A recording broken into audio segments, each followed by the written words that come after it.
Hello guys.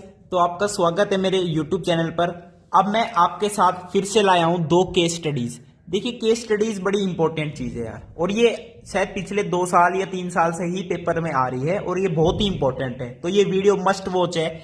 तो guys, case study 1 आज की पहली जो केस स्टडी है, वैसे तो मैं आज 3 केस स्टडी आपको करवा चुका हूं, लेकिन ये 2 और मैं करवाता हूं। ये प्रीवियस ईयर के पेपर से ही मैं आपको केस स्टडीज बता रहा हूं, और मैं आपको जैसे ट्राइंगल चैप्टर है उसका 1 शॉट आपको दे दूंगा पेपर से पहले बहुत अच्छे तरीके से। तो केस स्टडी 1 देखिए क्या कह रही है भाई। इसके अंदर जैसे मैच स्टिक से ये बना रहे हो, जैसे ये बन गया, ये जो माचिस की तिल्ली है ना, उनसे ये सब बनाए जा रहे हैं। अब ये तो फिगर नंबर 1 होगी आपकी। ऐसे ही फिगर नंबर 2 है एक आपकी, ऐसे करके, ऐसे, वेरी गुड वेरी गुड, ऐसे ऐसे ऐसे और ऐसे। ये आपकी फिगर नंबर 2 होगी। और फिगर नंबर 3 में क्या है देखिए, ऐसे, इसमें 3 बॉक्स हो गए ऐसे, और ऐसे ट्राइंगल, ऐसे ट्राइंगल, ऐसे ट्राइंगल, ऐसे ट्राइंगल, ऐसे ट्राइंगल, ऐसे ट्राइंगल, ऐसे, और ये आपके ऐसे। ये आपकी 3rd फिगर होगी। तो ऐसे पैटर्न चल रहा है, ठीक है। अब देखिए, फर्स्ट जो क्वेश्चन है आपको उसमें कह रहा है right the AP for number of triangles used in the figures, also right nth term of this AP. अच्छा, अब कह रहे हैं एपी फॉर्म करो यूजिंग नंबर ऑफ ट्राइंगल्स, यानी फर्स्ट फिगर में ट्राइंगल्स कितने बन रहे हैं, 1 2 3 4। फर्स्ट फिगर में 4 ट्राइंगल है। अब सेकंड फिगर में देखो, 1 2 3 4 5 6 ट्राइंगल्स है। थर्ड फिगर में देखो, 1 2 3 4 5 6 7 8 ट्राइंगल्स है। ऐसे करके एपी बन रहा है, ये आपके एपी बन रहा है। अब कह रहा है इसकी nth टर्म भी लिखो, ठीक है गाइस। इसकी nth टर्म भी लिखने के लिए वो कह रहा है, तो इसकी nth टर्म क्या हो जाएगी, an is equal to first term plus n-1 into में कॉमन डिफरेंस। और कॉमन डिफरेंस यहां पे क्या है, 4 6 8 2 2 6 -4 कर लो या 8 - 6 कर लो, तो कॉमन डिफरेंस यहां पे 2 आ रहा है। तो कॉमन डिफरेंस आपका क्या हो गया, 2 हो गया। तो nth टर्म हमने लिख दी 4 + 2n - 2, तो ये हो जाएगा 2 + 2n। ये इसकी क्या हो जाएगी, nth टर्म हो जाएगी, ठीक है गाइज। अब मैं चलता हूं इसके सेकंड क्वेश्चन पर, बी पार्ट पर। बी पार्ट में क्या कह रहा है कि right which figure has 61 match sticks, यानी भाई ये 1 फिगर 2 फिगर 3 ऐसे फिगर कंटिन्यूअस चलती जा रही है। तो हमसे पूछ रहा है कि विच फिगर है 61 मैच स्टिक्स, यानी 61 मैच स्टिक्स कौन सी फिगर में होगी। अब देखो, जो हमारी फर्स्ट फिगर है उसके अंदर कितनी मैच स्टिक्स यूज हो रही है, 1 2 3 4 5 6 7 8 9 10 11 12 यूज हो रही है। Very good. अब match number of matchsticks का भी एपी फॉर्म बन रहा है। अब सेकंड फिगर में मैच स्टिक्स कितनी यूज हो रही है, 1 2 3 4 5 6 7 8 9 10 11 12 13 14 15 16 17 18 19, इसमें 19 यूज हो रही है। ऐसे ही जब थर्ड फिगर की बात करोगे ना, आपकी इसमें कितनी मैच स्टिक्स यूज होगी, आप देखोगे 26 यूज होगी। ऐसे करके करके एपी बन रहा है। और एपी का कॉमन डिफरेंस आपको पता ही चल गया, 7 7। तो 61 मैच स्टिक, यानी nth टर्म आपके आपको गिवन है 61, और पूछ रहा है ये कि विच फिगर है 61 मैच स्टिक्स। तो first term is 12 plus n तो हमें फाइंड आउट करना है, कॉमन डिफरेंस आपका 7 है। तो 61 - 12 कर लीजिए, और इधर आ जाएगा n-1 इंटू में 7। तो 61 - 12 जब आप करोगे तो आपके पास आ जाएगा 49 is equal to n-1 into 7, 7 7 जा 49, n-1 इज इक्वल टू 7, तो n इज इक्वल टू 8, यानी 8th फिगर है 61 match sticks.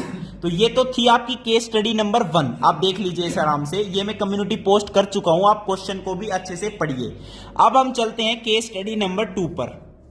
Case study number 2 पर चलते हैं गाइज, ठीक है। केस स्टडी नंबर 2 देखिए, केस स्टडी नंबर 2 देखिए, केस स्टडी सेकंड, उसमें क्या कह रहा है, वो आपकी एप्लीकेशन ऑफ ट्रिग्नोमेट्री पर बेस्ड है। वो देखिए क्या है, मैं पूरा क्वेश्चन आपको समझा देता हूं कि ये आपका क्या है, वाटर लेवल है, ये वाटर लेवल है, और एक ए पॉइंट है, वो वाटर लेवल से एच हाइट ऊपर है। ए पॉइंट है जो वाटर लेवल से एच हाइट ऊपर है, very good, H meter height की है। एक पॉइंट है आपका बी पॉइंट क्या है, वो यहां पर है, ये एक छतरी बोल रहा है, ये इसकी लैंग्वेज में छतरी बोल रहा है बी को, ठीक है। और जो ए पॉइंट से छतरी का आप देखिए the angle of elevation of top of छतरी यानी point B is 45 degree and depression of its reflection is this from point A से इस बी पॉइंट का जो एंगल ऑफ एलिवेशन है ना गाइस, वो आपको कितना गिवन है, 45 डिग्री गिवन है। वेरी गुड, ठीक है, ये ऐसे है।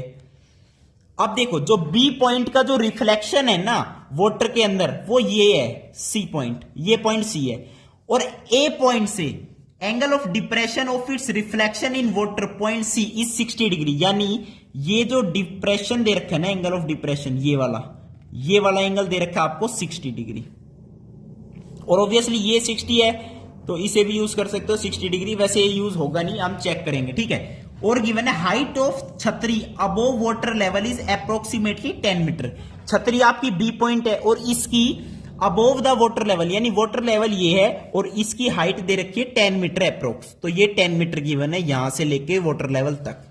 अब गाइस ध्यान से देखिए, ये तो हाइट आपकी एच है। अच्छा, अब पहले तो ए जो पार्ट था ना, फर्स्ट क्वेश्चन में यही कह रहे हैं, draw well labelled figure based on above information. तो ये तो आपकी वेल लेबल्ड फिगर हो गई। ये तो फर्स्ट का आंसर यहीं पे है कि 10 मीटर हाइट ये है, एच हाइट ये है, एंगल ऑफ एलिवेशन 45 इसके साथ दे रखा है, और रिफ्लेक्शन के साथ एंगल ऑफ डिप्रेशन 60 डिग्री दे रखा है। ये तो आपका वेल लेबल्ड डायग्राम हो गया फर्स्ट पार्ट का आंसर। अब सेकंड पार्ट में आपसे क्या पूछ रहा है, find the height H, H निकालो of the point A above water level. वो तो ए पॉइंट की हाइट जो एच है वो फाइंड आउट करनी है, और यहां पे उसने कहा है कि √3 को 1.73 ले लो, और नाप भी कहे ना तो आप यूज कर लेना, क्योंकि कई बार क्या होता है ऑप्शन पॉइंट्स में दे रखे हैं और √3 की फॉर्म में आंसर नहीं होता है। तो √3 की फॉर्म में वैसे तो होता है आंसर, लेकिन आप 1.73 पुट भी करके भी प्रॉपर आंसर निकाल सकते हो। अब एच हाइट हम कैसे निकालेंगे, देखिए अगर ये हाइट एच है तो ये हाइट भी एच है, ये वाली हाइट एच है। Very good. अब इससे ऊपर वाली हाइट कितनी बच गई, 10 माइनस एच, ये बच गई 10 माइनस एच। Very good. अब ये 10 माइनस एच हाइट बच गई तो मैं ये बेस निकाल सकता हूं, बेस। देखिए ये सी पॉइंट है ना, ये इससे कनेक्टेड है ऐसे, और ये यहां तक है, ठीक है, प्रॉपर है। यानी अगर ये पॉइंट मैं मानू आपका डी, तो सी डी और ये बेस सेम है, तो बेस को मैं बी मान लेता हूं, सी डी की वैल्यू बी मान लेता हूं गाइस में, बी, ठीक है, बी मान लेता हूं, क्या दिक्कत आ रही है। तो टेंजेंट 45 लिखता हूं मैं पहले, तो tangent 45 is equal to 10 minus H divided by base यानी बी, और टेंजेंट 45 होता है 1, तो b plus H is equal to tangent 10 meter, b plus H is equal to 10 meter. ये होगी first equation, b plus H is equal to 10 meter. h आपको पता चल गया क्या है, b हमने बेस मान लिया सी डी को। अब टेंजेंट 60 की बारी आती है। अब किसकी बारी आती है गाइज, टेंजेंट 60 डिग्री की। अब देखिए रिफ्लेक्शन की बात है इसकी, अब हम बात करेंगे किसकी, टेंजेंट 60 डिग्री की। Very good. तो टेंजेंट 60 क्या है, देखिए tangent 60 degree is equals to AD upon में CD यानी B, और टेंजेंट 60 की वैल्यू यहां पे क्या है, √3 है।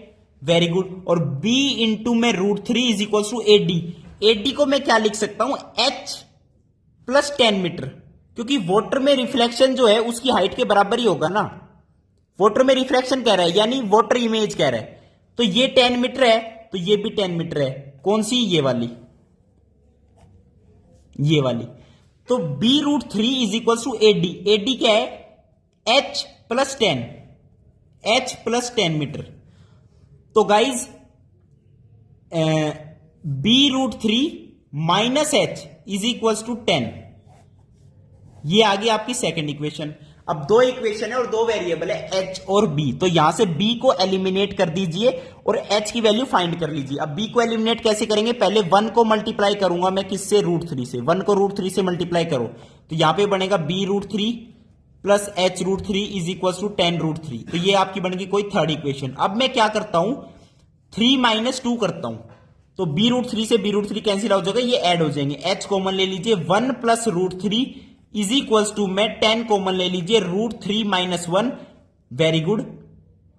तो h की वैल्यू आपके पास आ जाएगी 10 टाइम्स √3 - 1 अपॉन में 1 प्लस √3। अब आप रेशनलाइज भी कर सकते हो, ये आपकी h की वैल्यू आ गई, यही आपसे पूछी गई थी। यहां पे √3 आप 1.73 यूज करके आंसर निकाल सकते हो। तो ये आपकी 2 केस स्टडीज थी। वीडियो देखने के लिए बहुत बहुत धन्यवाद। थैंक यू, नमस्कार।